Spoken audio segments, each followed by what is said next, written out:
Hey everybody, it's Tripl-L coming in to talk about My Hero Academia chapter 314, The Lovely Lady Nagant. Now guys, I'm going to go through this really quickly because I have 7 pages of notes. Usually whenever we have villains giving their reasons for being, it ends up getting 7 pages out of me. I'm going to go through this as quickly as I can. We're going to talk about Nagant, we're going to talk about what I think about Nagant, we're going to talk about what it does to the story, we're going to talk about as many other things as I can touch on. In general, what I want to say is, overall, I'm happy with this. Overall, I'm happy with what we've learned about the Safety Commission. I like that I can rag on the Safety Commission more now, though I still do have questions about the Safety Commission. We'll talk about that at the end. In terms of Nagant came off a lot better here than she did in the spoiler, so I was really happy for that. But in the critical area, I think Nagant is still not the smartest person in the shed. And I do think this is ultimately going to affect how quickly she will flip over to the hero side, or at least neutralize herself. Nagant ultimately is a victim, I think. What I'm going to do first, because Nagant is the biggest thing here, I'm going to jump in specifically what the narrative says about Nagant. I'm not in this section going to touch on any kind of opinions based on our real world. To cover all the nuances there would be a little bit too much. So that's why first we're going to go in with what does the narrative say about Nagant from this chapter 314 of Hero Academia. Alright, let's get into that. Here we go. 7 pages of notes. First, Nagant actually is really tired. This is a fundamental thing about her character. She is a woman, as we see here, who did too much and saw too much. Now, at this point I say, remember what kind of society Hawks wants, right?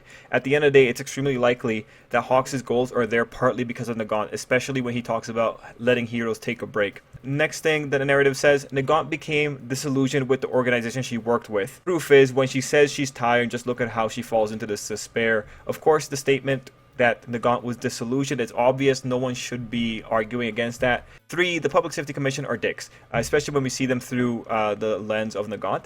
And I say that with the lens of Nagant because there's still potential that the head or the president of the commission did not have a gun, even though it's extremely likely. We just have to be ready for that. But when I read this chapter, what really comes through is that the Public Safety Commission was a little bit, was quite overzealous. Now, mind you, I think there is nuance to be had here. The president was an adult when Nagant was still a child. I think it's clear why they were overzealous. They came out of a period of chaos, and what you actually saw here may have been them overcorrecting, and that actually makes sense from like a cynical point of view, because the people who came out of, say, the period that Banjo lived in would be terrified of returning to it. The Public Safety Commission of Nagant's time period can be seen as a reaction force, and at this point I want to bring up the idea about the villains screwing themselves over with their attack. If the villains aren't careful, they could create a society where people scarred by what the villains did ask for more protection. Ironically, when Nagant says history will repeat itself, it is legitimately possible that an agency can come out and be worse than the Public Safety Commission of her time, and this time that new commission could be bolstered because there would be more public support for taking down the villains before they become villains, and then it becomes really dystopian. The irony here is that people doing what Nagant is doing could be what leads to a worse society. And just to put it out there, if anyone watched Psycho-Pass, the anime, you know, a good part of Psycho-Pass is about identifying criminals before they become criminals, and it shows a really interesting look at that kind of society. That's the kind of thing that we're talking about here, preventing criminals before they know they're going to be criminals. But you can already hear how dystopian that sounds. The villains have to pray that the public would be willing to forgive them and extend the helping hand that Izuku is willing to give them. Because really, with the feelings where they are, a normal person may not be inclined to do that for people that were responsible for destroying their lives. So the fourth thing the narrative says, Nagant was not suitable for the job. When you see her have a breakdown, that's the statement that she wasn't suitable for the job. These type of activities, though, likely occur in the government of Hero Academia.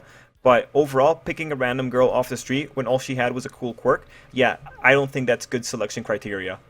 5. Nagant's core reasoning revolves around the clarity of the society that they live in. It's not just the killing, but rather it's the fact that the killing or the sacrifices that were going on beneath the surface weren't acknowledged. If you look at the chapter, that's what she's really holding on to. And ultimately, it's the clarity that she uses as a point when she's saying why she's with All for One. 6. Expanding from that, Nagant believes that society is false because it's maintained by the sacrifices of the many and is fragile. And just gonna give my opinion here, I think this is a stupid conclusion. It takes hundreds to make a society, it only takes one person to wreck it. When All For One took over, there were people fighting him. Was All For One society fake because of opposition? Mind you, Nagant is banking on All For One being strong enough and totalitarian enough to squish all resistance, or at least that's what it seems like. 7. Nagant is so tired and she's not thinking things through. I think Nagant, despite knowing how she was wronged, is being a follower here instead of taking an active role. She says that All For One society has to be better on the basis that it would be more clear. And yes, I too think a totalitarian society ruled by a man that actually said he would be a demon king, and actually said it in all seriousness, would be clearer in the sense that everyone living in it would probably know you're either with him or against him.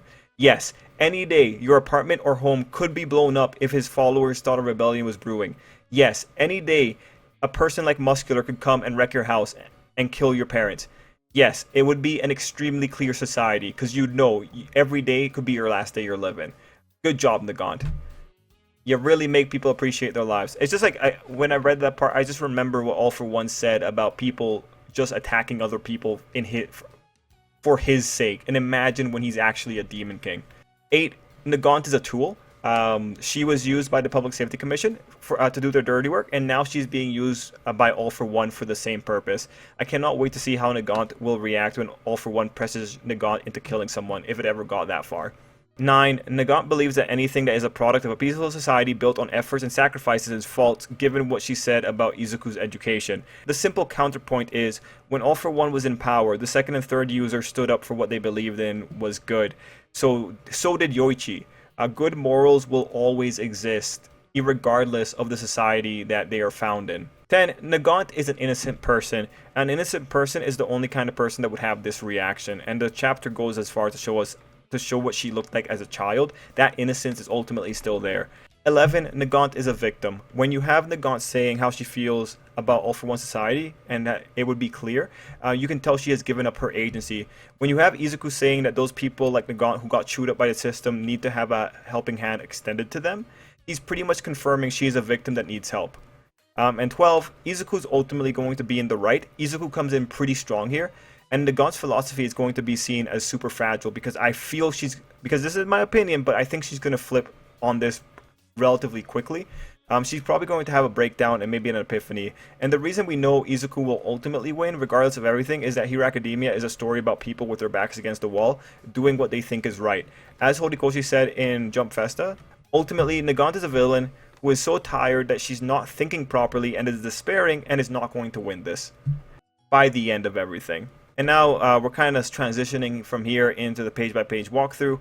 One final thing to say is your trauma is only as good as your next action. Yeah, you know, Nagant was screwed over, but to go out and shoot a high school student for actually believing in good stuff like justice and peace, and then to shoot at a hostage because you're losing to that high school student, Nagant's a dick. It doesn't matter what her reasons are, she's a dick. Once she raises her gun against someone else under the banner of a demon king, she is a dick. Okay, we got 10 minutes. Oh, okay. Here we go, page by page walkthrough. Page 1, the first page is explaining stuff from earlier. Nagant notes that Izuku was faster, which further pushes the idea that the third user's quirk is an enhanced capability, and specifically looking at the spot where she says he's even faster now. What was this little punk up to while he was hiding in the smoke? The author put that there to say that something has happened, just to confirm that. We didn't get the third user's flashback, which is unfortunate. He's probably going to be holding the explanation for another time. Page 2, goofiest collection of lines I've ever seen. Why is Izuku announcing what he's doing? First he yells out to Nagant why he came up close, and then, while barely holding onto her arm, he says out loud, "I'm gonna make you tell me." How, Izuku? How are you going to do that? If you have the time to run your mouth about something that you're doing in the future after barely holding onto this woman's arm, then at least crush the arm, man. And please, viewers, please, tell me that I'm not the only one that thought this was goofy, man. Izuku was so cocky here. All it took Nagant was to swing her arm backwards, and Izuku flew with that arm without trouble, because there's nothing for him to hold on to. Come on, man. This wasn't even clever on Nagant's part. Izuku was just cocky and hasty. Look, and the guy has Black Whip. He could have wrapped her up in the 3 seconds it took him to run his mouth, but we don't get to see that. Oh, come on, man. Anyway, page 3. And actually, now that I'm reading it over, this is pretty heavy-handed, page 2 and 3 together. Everything about this is pretty awkward. And I think it happened all to get Nagant's story. So the first thing Nagant says is the Public Safety Commission taught her everything she knows. That's not that impressive when all that happened in the previous page is that she used simple geometry and physics and took advantage of a cocky kid. But whatever. Izuku almost gets shot here, but he dodges. But as he falls, he yells at Nagant, asking why she's working with All for One. Now see, when he asked Muscular about his reason for being, Muscular was nice and bound by Black Whip. That was a much better move than whatever Izuku is doing here. Like, I get it's really hectic, but, you know, the timing of things just looks really goofy in the context.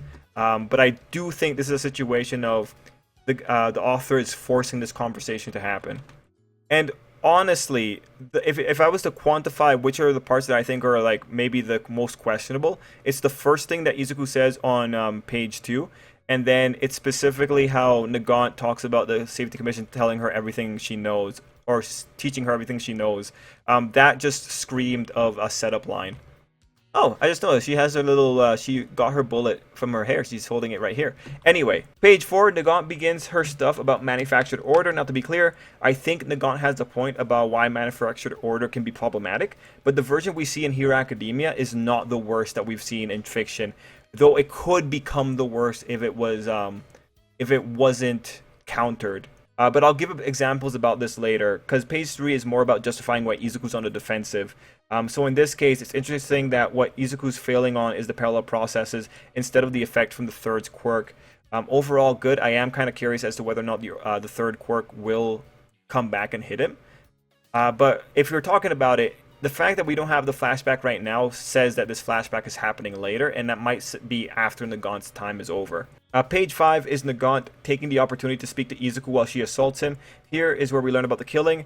And here, I think it's also good that she was trying to speak to him, because this would distract him if she's really clever. And here we also have Izuku dodging like a madman. Page 6 is Nagant explaining the types of missions that she was given. The keyword in Nagant's issue here is disappear. This is like the big fundamental problem, and you'll see that a lot of the problems that Nagant's bringing up revolve around this particular word. Now, I will say something here. She says law and order won't cut it.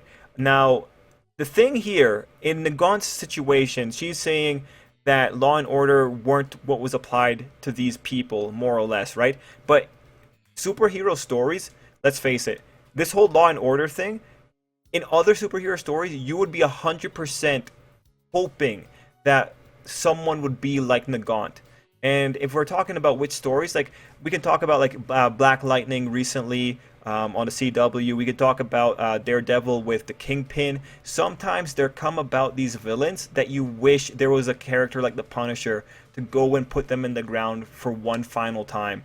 It's a matter of framing. A story will make you support whatever point the story wants you to support. Now, for the situation with Nagant, as we go into the page by page, you'll realize that my examples, when you're watching them in fiction, you understand these guys are the most annoying people to get in the ground because they have such control over the legal system.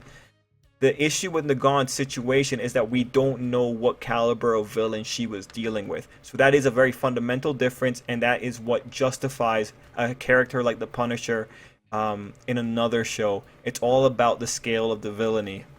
Page 7 is the start of the flashback, and I think we see Yoroi and Crimson Riot here in the silhouettes.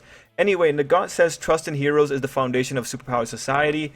This is an opinion that the head of the Public Safety Commission also had, so it's nice to see what he imprinted on her. Next we see dead bodies, and there's probably heroes in that mix, and then we have the terrorists. Now, I'm going to give my opinion on the terrorists. I really wish we knew what they were plotting, because that would just make it easier to judge the situation. If the act of terror was going to be low scale, like causing a riot, that's very different from, say, releasing sarin into a subway in Tokyo while hoping to take a hero down. You know, it's a completely different thing. And here we had a terrorist defending himself by saying that he hadn't even done anything yet. We were just talking about it, in his words.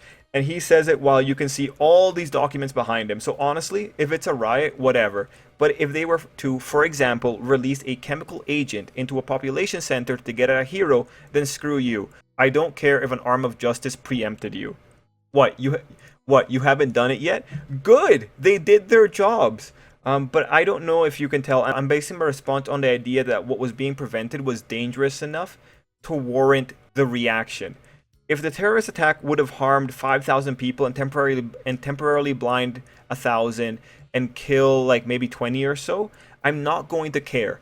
But I think Nagant has a point, and it comes back to that disappear line. If the commission actually had good evidence, I don't mind them going in, but I would really not want it to be an assassination mission, because that's too much. If people go in and casualties are had because of the nature of the job, then that's unfortunate.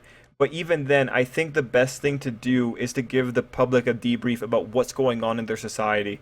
When it comes to Nagant's plight here, I do think the public should be made more aware of how dangerous things are, because remember, the bigger issue in Hero Academia is that the public got complacent and don't appreciate how hard things are for heroes. Having a more clear dialogue so that people can appreciate the peace that's being built on the backs of like the police, the firefighters, the doctors, the heroes, and etc. That is the far better move. Ironically, the Public Safety Commission's overcorrection here could be seen as one of the factors that led to the current complacent society. So ultimately, for the terror situation, I think it's good that they were preempted, but I would have rathered the hideout raid as opposed to sending Nagant to murder them and making them disappear. Especially, again, the disappear. But note, as an example, we do have the hideout raid arc in the current era of Hero Academia. The fact that we have that hideout raid makes me think that the commission might have slightly improved after Nagant's time. And I'm wondering if Hawks will be the one to tell us that story. Mind you, I know the commission asked something of Hawks that was pretty sketch, but it didn't seem like they did that very often. So that's what we gotta wait for with Hawks. What we're looking at now with the commission is to what degree have they changed, or are they still stuck in their ways? Okay, 20 minutes. Page 8 is blood-soaked Nagant. Looks good. And then we have her saying that she was following orders as she murdered people. Then page 9 is the trauma page. Again, this is the page that says Nagant wasn't suitable for the dirty job. Keep in mind this trauma though, because this is tinting her opinions at the end of the day. Anyway, there's no reason to believe that this has gone away. Here she makes a comment about the system, and I want to add, those kids are smiling on the backs of the sacrifices of the heroes. But I want to make sure there's nuance in the idea of a society built on another sacrifice. With the Hero Academia Society, what the commission was doing, I think, again, is overcorrection, most likely based on the pain of the past. Currently, I don't think it is the worst, but it could very well be the worst if it wasn't regulated.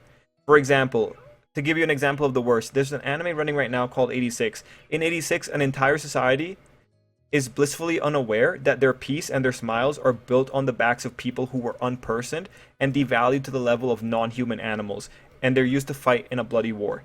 These people are kept in camps, they're sterilized, and they're forced to fight. Obviously, that's when it's gone too far, this idea about keeping quiet the things that are going on to maintain your society. So when it comes back to Hero Academia, it can't be stated enough. This is a nuanced situation where it's all about where the line is ultimately drawn. I don't draw my lines on heroes preempting villains, but I do draw my lines at the lack of public awareness about it and the overzealous measures from the governing body. So I would also ask you guys, where do you guys draw your lines in this kind of situation? What do you think is too far? What do you think is appropriate? And again, I think the hideout raid is a good example of what most operations should be like.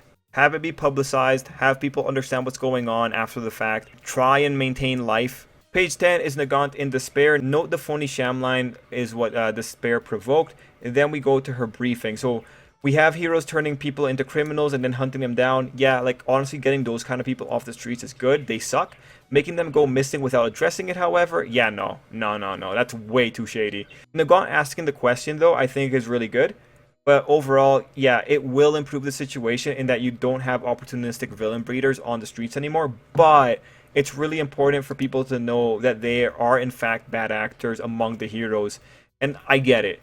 It might take faith away from the heroes, but personally, I think people need to be more self-reliant in general and be willing to handle the responsibility that comes with maintaining a society. I think everyone needs to do their part. Because again, it's this kind of thinking that gets us to a situation where people don't think they can help a child who's lost in the streets. Page 11, Nagant makes a claim about it, or questions whether or not it's better than brainwashing. And I get what she means, but objectively speaking, it is better than brainwashing. but only ever so slightly. And I'm speaking as literal as I could possibly speak here, just to make it clear. By definition, brainwashing takes away all options. In this era, you still have people that can doubt the narrative, and you still have people going their own way, like the people you see in Vigilantes. If you have a brainwashed society, you actually wouldn't have to deal with the element of villains. But still, it is a completely reasonable question, but it does ignore the very wide spectrum between the hypothesized situation and the current reality. The Commission says it's necessary, putting emphasis on maintaining the heroic image as pure and clean, and I mean, I get it. Hero Academia as a series says that people are easily swayed by symbols, but because of that, I think it's why things need to be more clear. We see the results, again, of what happens when you become too reliant on the heroes. Anyway, next is the questionable part. We see the guy say something ominous as he reaches into his coat. The first inclination might be to say that he has a gun, but we have to be ready for the author showing that he has something else. I don't know what else he could have, like maybe a NDA or something, but it has, like, a gun makes the most sense, but we gotta be ready, right? And note here, when Nagant says that he's a strong one, what she is likely saying is that the Commissioner is stronger than she is, being able to dabble in all these affairs without breaking. She's talking about his mental strength, his strength of personality. Now, going into a more artistic thing, I want you guys to check this out. Look at these 3 panels. I think the panels are mostly a copy and paste. The third close-up panel has some scaling artifacts from what I could see. And also note the middle panel, it didn't show Nagant's mouth, centering the shot higher instead. I think it would have been nice to keep the mouth in the shot because there would have been better continuity when you go down the page. But that would probably make the copy and paste more identifiable. But for this, I think having, again, the close-ups in a sequence actually would have been a really strong effect. Anyway, that's just an art note. Page 12, Izuku becomes an exposition device. On page 12, Izuku becomes an exposition device and tells us the promoted story, that being that she killed a hero during an argument. I think that's a ridiculous story to come up with, but okay, I bet a minority of people also would have doubted that official narrative, because there's always a minority of people that doubt a narrative. Anyway, also worth noting is that this is probably what All For One was referencing, so it might be interesting to consider that All For One doesn't know the full story here either. Anyway, next we have Nagant saying why it's likely that it didn't make the news. Also, it's worth noting that Nagant wasn't disappeared. That's a really weird thing here. Nagant wasn't disappeared, and instead she was put into Tartarus. That might be indicative of something changing within the Safety Commission at that time. Now, Izuku was surprised here about the fact that things are shady and that the media can't be trusted, but that's who his character is. He's coming into this as a naive kid. He's probably never doubted the society he's lived in. It's completely different from our real world, but that's the ideal piece that he was brought up in.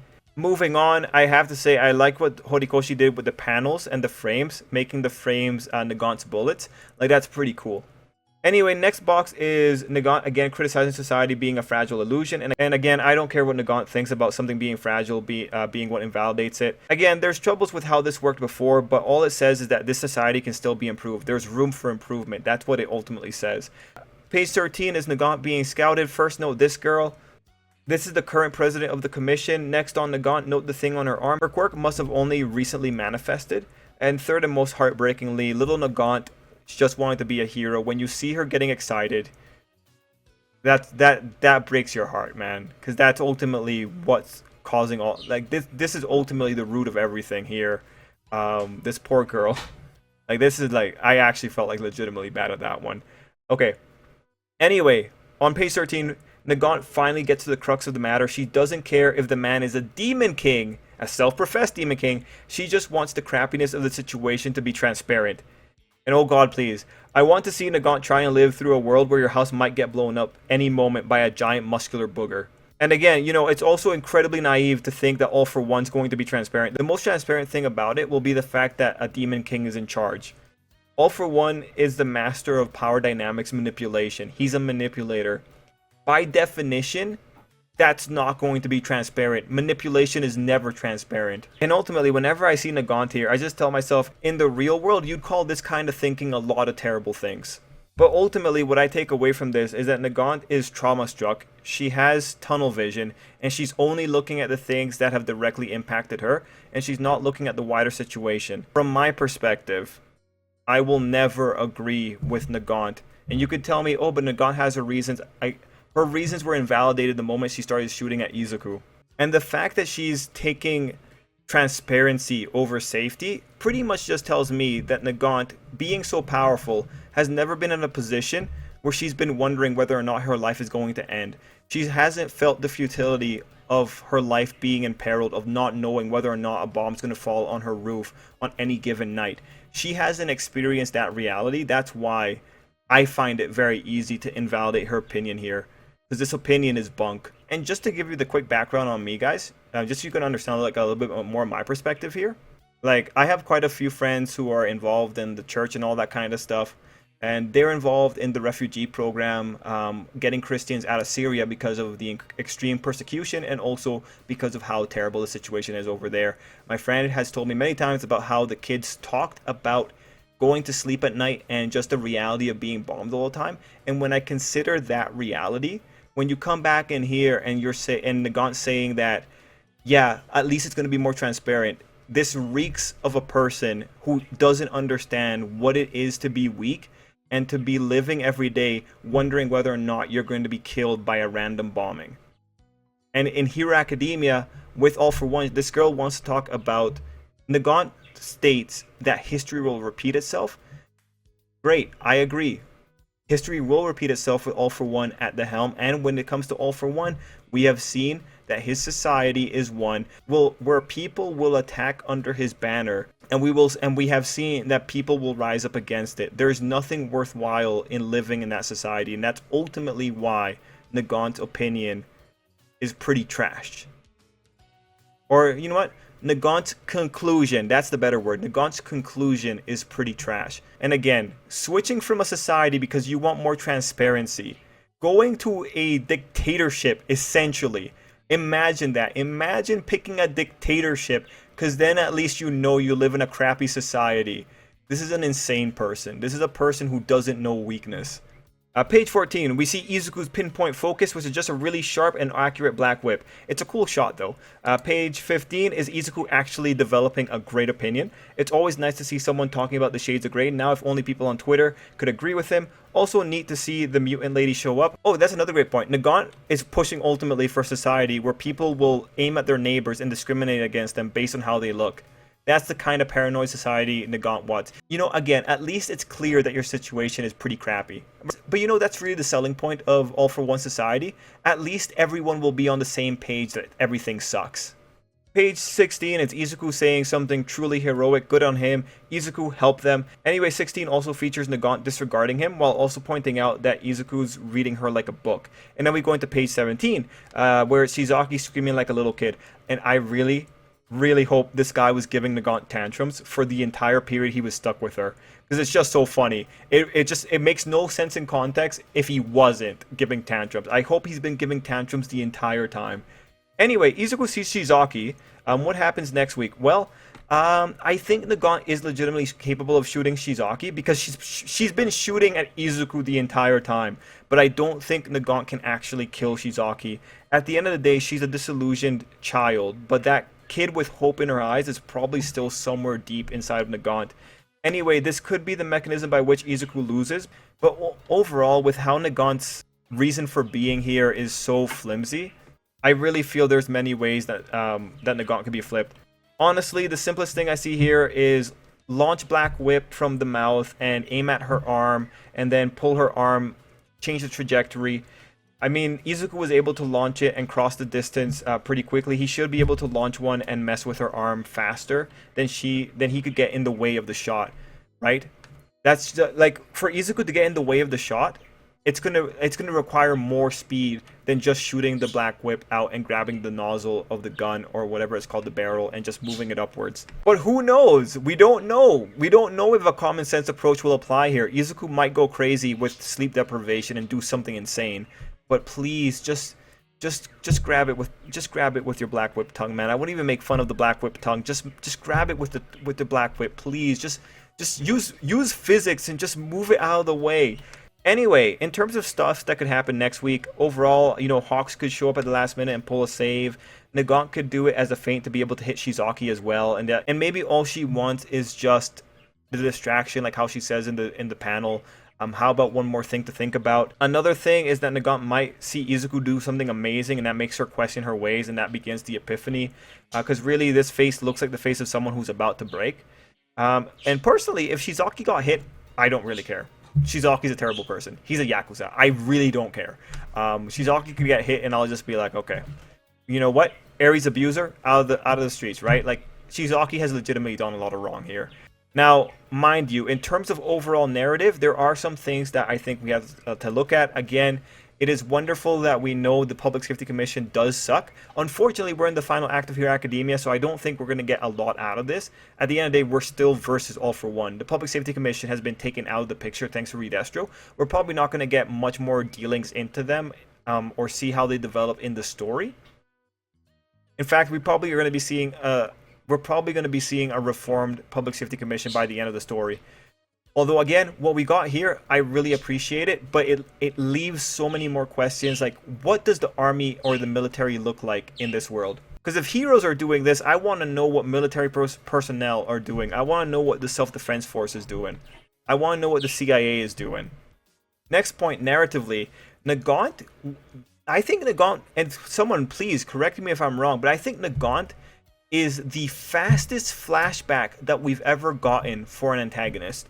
Because Toga, we did not get a flashback, like until very much later. Like with Nagant here, we get a flashback like within chapters of her being active. What that tells me is that Nagant's narrative purpose is ultimately going to die down pretty quickly. This is kind of like feeling like how with, you remember Compress? We found out about Compress's backstory slightly, and then it promptly moves into Compress being taken out of the picture.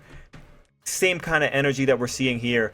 Pretty much when you find out about a villain's backstory, that's usually something that happens in the middle of the villain's storyline, so it pretty much just tells you roughly where you are from the end of that villain's relevance for the current time period.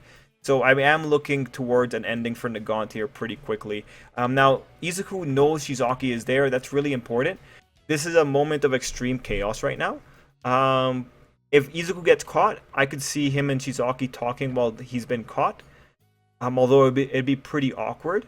But in this case, I'm actually wondering if Izuku's going to extend a helping hand to Shizaki after Nagant's been taken care of and help him out with seeing the boss.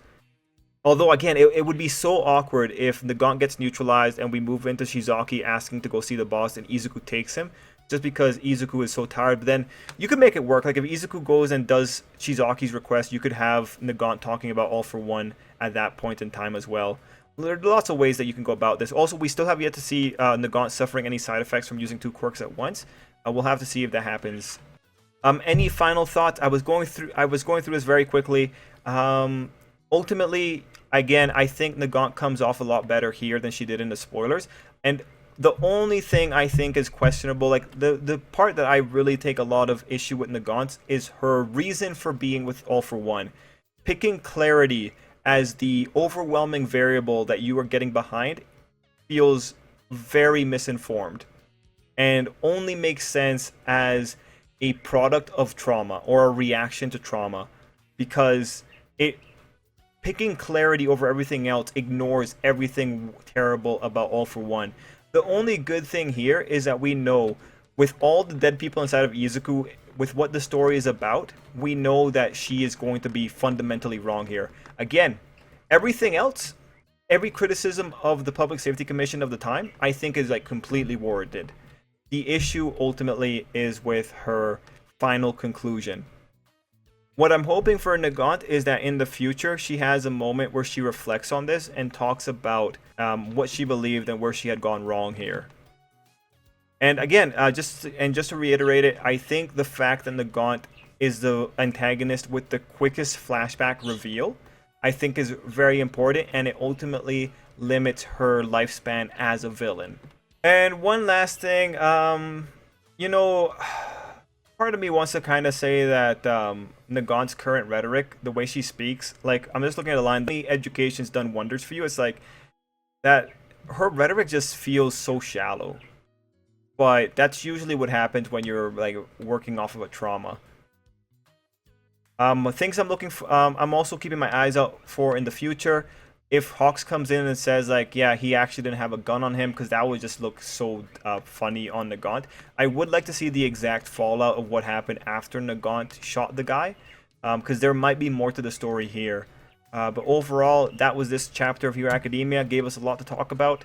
All I really want for next week is something reasonable. The most reasonable thing is that Izuku moves the barrel of the gun with Black Whip, but at this point, you fingers crossed, because we don't know what Izuku's capable of. Other thing here is also Nagant might take her shot the moment that Izuku takes her eyes off her, or sorry, his eyes off her, so we'll have to see. Anyway, what was the time on the recording? Nice, 46 minutes. I did 7 pages on 46 minutes. Guys, let me know what you thought about down below. If I missed anything, I just want you to know, like, I was trying to be in good faith here, and I tried to articulate any of my points. If you have any questions or want any clarity on something I said, just mention it down below, and I'll look through the comments and see if I can answer a few of them. Anyway, everyone, thank you so much for watching. Until next time, I hope you have an absolutely great day.